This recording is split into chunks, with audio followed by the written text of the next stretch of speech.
My son, be attentive to my wisdom. Incline your ear to my understanding, that you may keep discretion, and your lips may guard knowledge. For the lips of the forbidden woman drip honey, and her speech is smoother than oil, but in the end she is bitter as wormwood, sharp as a two-edged sword. Her feet go down to death, her steps follow the path to Sheol.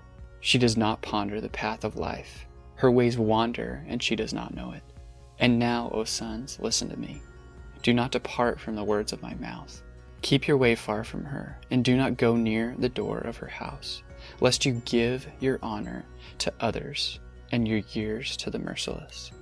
Let strangers take their fill of your strength, and your labors go to the house of the foreigner.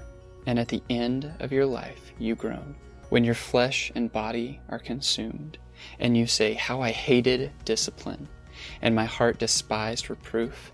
I did not listen to the voice of my teachers, or incline my ear to my instructors. I am at the brink of utter ruin in the assembled congregation. Drink water from your own cistern, flowing water from your own well. Should your springs be scattered abroad, streams of water in the streets, let them be for yourself alone, and not for strangers with you. Let your fountain be blessed, and rejoice in the wife of your youth, a lovely deer, a graceful doe. Let her breasts fill you at all times with delight. Be intoxicated always in her love.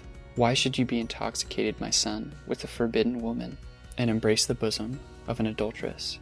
For a man's ways are before the eyes of the Lord, and he ponders all his paths. The iniquities of the wicked ensnare him, and he is held fast in the cords of sin. He dies for lack of discipline, and because of his great folly, he is led astray.